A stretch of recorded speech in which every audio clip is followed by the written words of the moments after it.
car because I don't like car. I hate cars. I love my bicycle. It's very easy. You go all around. All my shopping's in my in my fietstassen. How much does that weigh, do you think? Well, I think 20 kilos. Well, distances are short, so that makes it very easy. And it's in this, especially here in the town, it's easier by bike than by car, so a lot easier actually.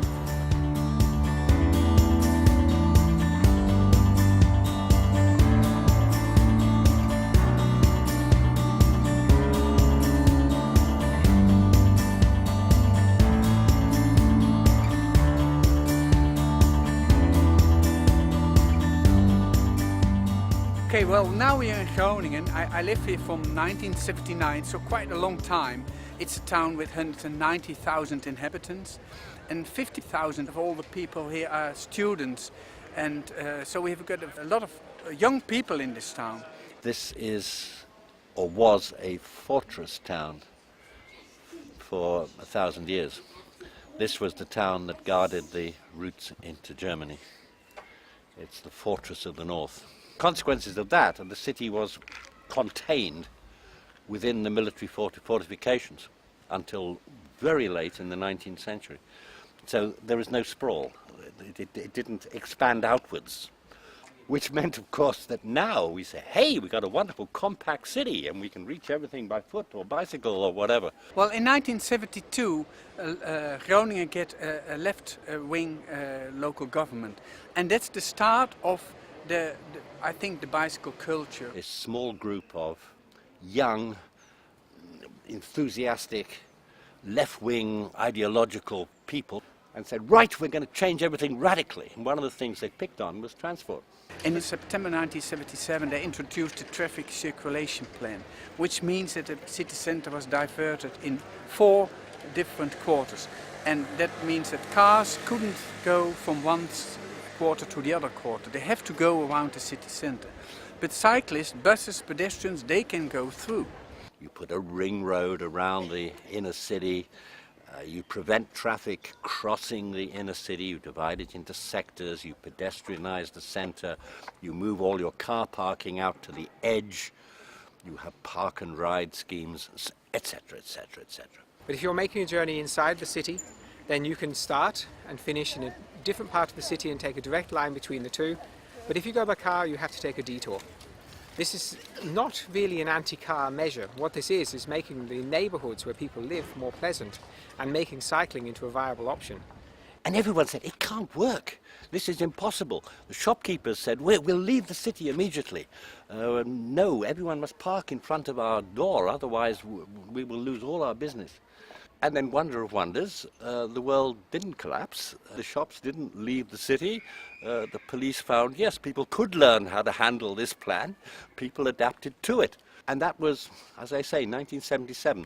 In the last couple of years, the area of calming traffic has increased.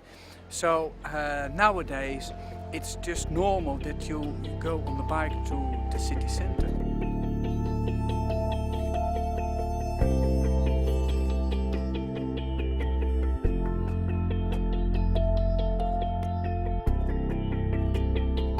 In Groningen, the average person cycles 1.4 times a day. Okay, so that's how it goes. 10 times a week, people ride a bike somewhere.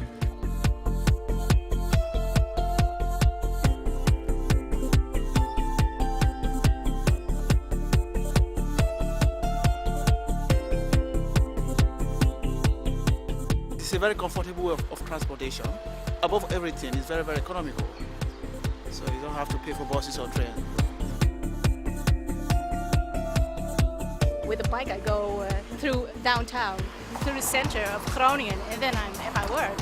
When I use my car, I have to go through the ringweg, they call it here.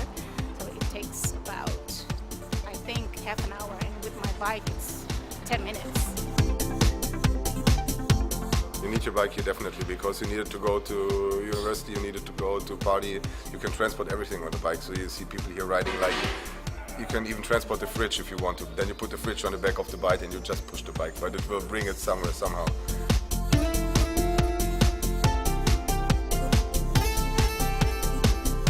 We are at the central station of Groningen. We call it Hoofdstation, main station.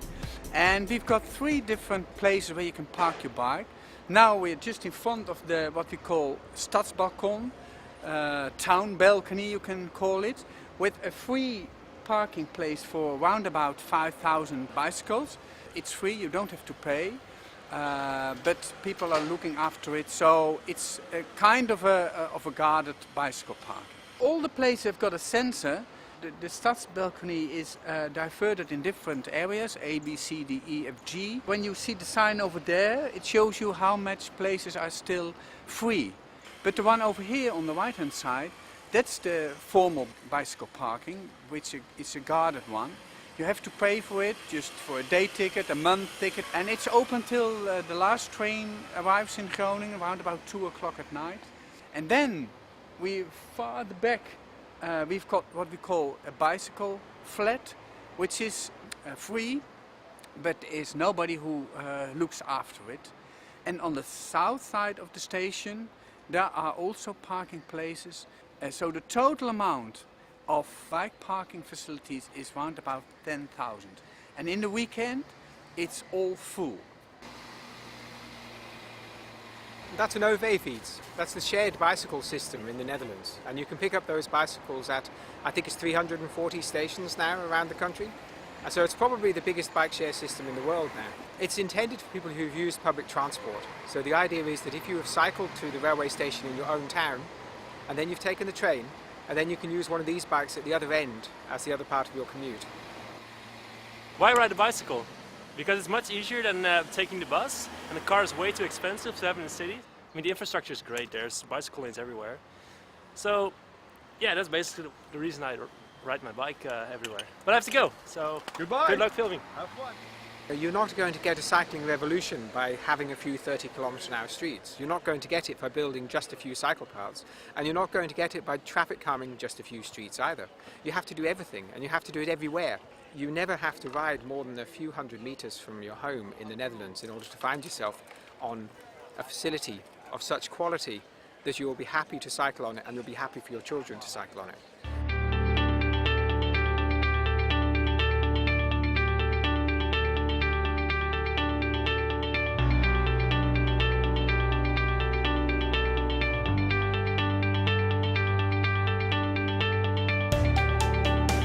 Try to make new areas around the town within a boundary of say 5 till 7 kilometers, and not that we've spread all the new areas far away from the town center. Out of a point of a compact city and mobility aspects, it's much better taking the bike or walk into the town instead of using the car. And this bridge is one of the projects which gives you the opportunity to use the bike or go on your feet to the shops which are on the other side. So it's a very easy and quickest way to go from the new area over here and to go to the area down there.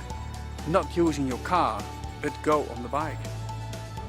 Employers must submit to the local authority a plan, a scheme, a set of ideas.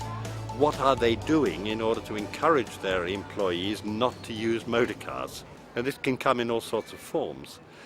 It could be they do no more than put in some covered bike parking and some showers or lockers. But some places have offered free public transport, others have offered a bonus to people that say they're not using their motor cars. So the idea is to discourage parking. This site here is one of the largest in the world. It's the largest this side of Berlin. So there is also a lot of car parking. But the cycle parking here is still quite generous. Here you can see there's a special cycle path just right into the entrance. We go straight on and we cycle just right into the shop. Although it's summer, as you can see how much people are using the bike going to the IKEA. So I presume that maybe in the next couple of years they will put some more. This is the parking place for the employments of IKEA. And you can see that most of them are coming on the bike and use the bike place to park their bike. Yeah, I think it's great because one, you save room for the customer because we don't park there. And if you have a private stelling place, it encourages people to go on their bike. It's quite common to see students moving house with these, because there are 50,000 students in Groningen, and you can hire these for just $2.50 an hour, and so people will hire one of these to move house. So you'll see students riding through the town with all of their worldly goods on the backseats. We're growing up with the bicycle. When you are 3 years old in Holland, you learn how to bike. And it's easy, you are quick everywhere. I used to go on bicycle. It's cheap, it's good for the health, for your movement. And handy, yeah. Greetings, bye. In the car you're always alone, and on the bike it's funny, you interact with other people. On the street you talk, you laugh, you can even study for an exam on the way to the campus if it's necessary. You can go all around with the bicycle. You go there, you go there. With car you can't do that. You can't park here, you can't park here. Or you get fined for police, yeah? Oh, it's an oar. So one thing you'll find that's very apparent when you're here is that it is almost completely silent. This is the quietest city that I've ever ridden a bike in or been in. For example, this street, you could stand in the roadway for minutes at a time without seeing a car. The reason why it's pleasant to cycle here is because the infrastructure removes conflicts. And so you don't have people cycling in close proximity to fast cars or large trucks, not terribly often anyway. We have to have deliveries to a centre like this, but we don't have through traffic in a place like this. And so this is relatively peaceful. And by having the street as a street mainly for bicycles, as this is, we have enormous numbers of people using the street and able to get to the shops. We can make the whole place look more attractive. So the first thing you see when you come out of the train station is this massive bike parking structure. The taxi stand is located away from the front of the station. Over there, that very small parking lot, that's where you can get a taxi. You don't have taxis jostling for customers. If you want a taxi, you have to go and seek it out. Okay, well, we are here in the northwestern part of Groningen, the Korrewegwijk. It's built in the 1930s, and behind me you will see the canal, which is the Van Starkenborg Canal. It's the canal which leads from Amsterdam to Germany. So it's an important canal. A lot of ships are here the whole day and the whole night. It's open 24 hours, 6 days a week. Behind here is a suburb area with a lot of young people, with young children. They all have to go to work, go to school. They have to pass the bridge. 13,000 cyclists each day will pass this bridge. It's an old bridge, it's a swing bridge. It will open sometimes 10 minutes, so it will take a long time when you can pass. That means that we have made these separate bridges which you can use when the bridge is open. So you never can say when you have to go to school, well, I'm late because the bridge was open. It gives you options. Some people will wait, some people take the bridges just behind the swing bridge. In the morning hour, you might see that a lot of people will use the separate bridge to go to their work. But when you go home and you think, well, I've been working for a long day, I will wait.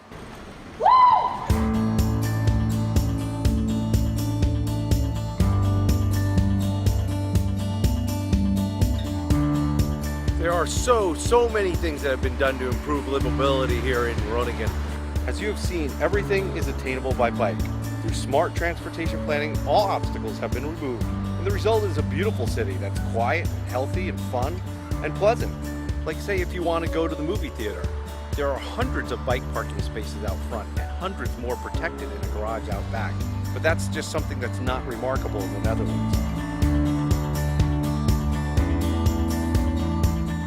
Look at the quality of the pathways throughout the city. The brick pavers are flawless in spots. It's hard to find a defect anywhere or a spot where it's uneven. Maintenance is a priority because they want people to have a smooth ride. That's because the city does not encourage traveling by car, and thus the money they save, they can continue to build beautiful places that you can walk on and bike on and take transit on, and yes, even drive your car when you need to. And a bicycle isn't considered to be a strange toy. It's not a sporting object. It's a simple method of transportation. You don't think about cycling any more than you think about your feet when you're walking. Well, we came here because we looked for the best place in the world to cycle, and therefore we ended up looking at Groningen, because when you've looked at everywhere that there is, There is simply nowhere quite like this. So because using your bike, you can go in the town, have a drink like the students behind me, or go to the town, go to the market, go to your work, go to see your friends. So it's a mode of transport which keeps you alive.